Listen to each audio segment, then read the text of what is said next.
Hi hello ನಮಸ್ತೆ, ನನ್ನ ಚಾನೆಲ್ಗೆ ಸ್ವಾಗತ.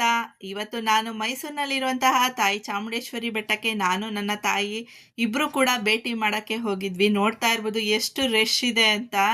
ಪ್ರತಿ ದಿನನೂ ಆಷಾಢದ ಶುಕ್ರವಾರದ ರಶ್ನೇ ನೋಡ್ತಾ ಇರ್ತೀವಿ. ಅಷ್ಟು ಜನ ನಮ್ಮ ತಾಯಿ ಚಾಮುಂಡೇಶ್ವರಿನ ಭೇಟಿ ಮಾಡೋಕ್ಕೆ ಅಂತ ಬರ್ತಾ ಇದ್ದಾರೆ.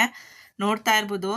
ನಾನು ದೇವಸ್ಥಾನಕ್ಕೆ ಎಂಟ್ರಿ ಕೊಟ್ಟಾಗ ಒಳಗಡೆ ಎಲ್ಲ ಶೂಟಿಂಗ್ ಮಾಡೋಕ್ಕಾಗಲಿಲ್ಲ, ಯಾಕಂದರೆ ಅಲ್ಲಿ ಪರ್ಮಿಷನ್ ಇರಲಿಲ್ಲ. ಫೋಟೋ ತೆಗಿಯೋಕ್ಕಾಗಲಿ ವಿಡಿಯೋ ಮಾಡೋದಕ್ಕಾಗಲಿ ಅಲ್ಲಿ ಪರ್ಮಿಷನ್ ಇಲ್ಲ. ನಂತರ ನಾನು ತಾಯಿ ಚಾಮುಂಡೇಶ್ವರಿನ ದರ್ಶನ ಮಾಡಿಕೊಂಡೆ. ಎಷ್ಟು ಕಣ್ ತುಂಬಿಸ್ಕೊಂಡೆ ಅಂದರೆ ಅಷ್ಟು ಚೆನ್ನಾಗಿ ಅಲಂಕೃತವಾಗಿದ್ದ ತಾಯಿ ಚಾಮುಂಡೇಶ್ವರಿನ ನಾನು ಕಣ್ ತುಂಬಿಸ್ಕೊಂಡು ಮನಸ್ಸು ತುಂಬಿಸ್ಕೊಂಡು ಬಂದೆ.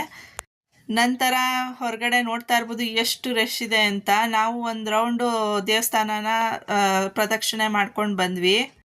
ಅದು ಅಲ್ಲದೆ ಈಗ ಆಷಾಢ ಇನ್ನೇನು ಶುರು ಆಯಿತು ಜುಲೈನಿಂದ. ಅದ್ರ ಡೇಟ್ ಸಹಿತ ನಾನು ನಿಮಗೆ ಹೇಳ್ತೀನಿ.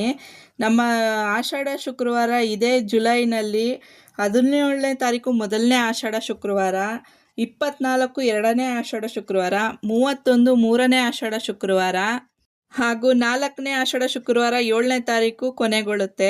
ನಮ್ಮ ತಾಯಿಯ ಚಾಮುಂಡೇಶ್ವರಿಯ ಜನ್ಮದಿನೋತ್ಸವ ಮಂಗಳವಾರ ಬಿದ್ದಿದೆ, ಅದು 4ನೇ ತಾರೀಕು. ಎಲ್ಲರೂ ಆಷಾಢ ಶುಕ್ರವಾರದಲ್ಲಿ ಬಂದು ಆ ತಾಯಿಯ ಆಶೀರ್ವಾದಕ್ಕೆ ಕೃಪೆಗೆ ಪಾತ್ರರಾಗಿ ಅಂತ ಕೇಳ್ಕೊತೀನಿ. ಮತ್ತು ಇನ್ನೊಂದು ಇನ್ಫಾರ್ಮೇಷನ್ ಏನಪ್ಪ ಅಂದರೆ ಅಲ್ಲಿ ದುಡ್ಡಿಗೆ ತುಂಬ ಮಹತ್ವ ಕೊಡ್ತಾ ಇದ್ದಾರೆ. ಎಲ್ಲ ದೇವಸ್ಥಾನಗಳಲ್ಲೂ, ಇದೇ ದೇವಸ್ಥಾನ ಅಂತಲ್ಲ, ಪ್ರತಿಯೊಂದು ದೇವಸ್ಥಾನಗಳಲ್ಲೂ ದುಡ್ಡಿಗೆ ಮಹತ್ವ ಕೊಡ್ತಾ ಇದ್ದಾರೆ. ಬಂದಿರೋ ಜನನೂ ಅದೇ ರೀತಿಯೇ ಇದ್ದಾರೆ. ಬಂದ ತಕ್ಷಣ ಅವ್ರಿಗೆ ದರ್ಶನ ಆಗಿಬಿಡ್ಬೇಕು, ಆ ಥರ ಮನಸ್ಥಿತಿನಲ್ಲಿ ನಮ್ಮ ಜನನೂ ಕೂಡ ಇದ್ದಾರೆ. ಅದನ್ನು ಅವರು ಎನ್ಕ್ಯಾಶ್ ಮಾಡಿಕೊಂಡು ಅಲ್ಲಿಯ ಟಿಕೆಟ್ ದರಗಳನ್ನ ಏರಿಸ್ತಾನೇ ಇದ್ದಾರೆ ಹೊರತು ಕಮ್ಮಿ ಅಂತೂ ಕೂಡ ಮಾಡಲೇ ಇಲ್ಲ. 30 ರೂಪಾಯಿ ಟಿಕೆಟ್ ಇದ್ದಿದ್ದು ಟಿಕೆಟ್ ದರ ಈಗ 50 ರೂಪಾಯಿ ಆಗಿದೆ. 100 ರೂಪಾಯಿ ಇದ್ದಿದ್ದು 200 ರೂಪಾಯಿ ಆಗಿದೆ. ಮತ್ತು ವಿಶೇಷ ದರ್ಶನ ಅಂತ 1000 ರೂಪಾಯಿ ಟಿಕೆಟ್ ಕೂಡ ಮಾಡಿದ್ದಾರೆ.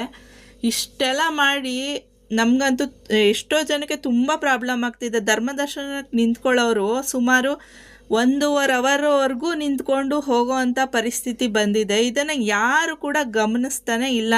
ದುಡ್ಡಿರೋರಿಗೆ ಮಾತ್ರ ಬೆಲೆ, ಇಲ್ಲದೇ ಇರೋರಿಗೆ ಯಾವ ಬೆಲೆನೂ ಇಲ್ಲ ಅಂತ ಅಲ್ಲೇ ಅರ್ಥ ಆಗ್ತಾ ಇದೆ.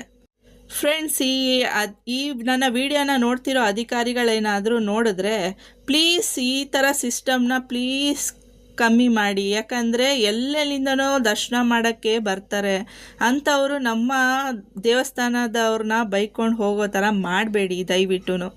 ಯಾಕಂದರೆ ನಾವು ಚಿಕ್ಕ ವಯಸ್ಸಿಂದನೂ ಯಾವ ರೀತಿಯೂ ಕಳಂಕ ಇಲ್ಲದೆ ಇರೋ ಥರ ಇರೋ ಈ ದೇವಸ್ಥಾನಕ್ಕೆ ಏನಾದರೂ ಒಂದು ಕೆಟ್ಟ ಹೆಸರು ಜನದ ಬಾಯಿಂದ ಬಂತು ಅಂದರೆ ನಮ್ಮ ಮನಸ್ಸಿಗೆ ತುಂಬ ಅಂದರೆ ತುಂಬ ಬೇಜಾರಾಗುತ್ತೆ. ದಯವಿಟ್ಟು ಇದ್ರ ಬಗ್ಗೆ ಅಧಿಕಾರಿಗಳು ಗಮನ ಹರಿಸ್ಬೇಕು ಅಂತ ನಾನು ರಿಕ್ವೆಸ್ಟ್ ಮಾಡ್ಕೋತೀನಿ.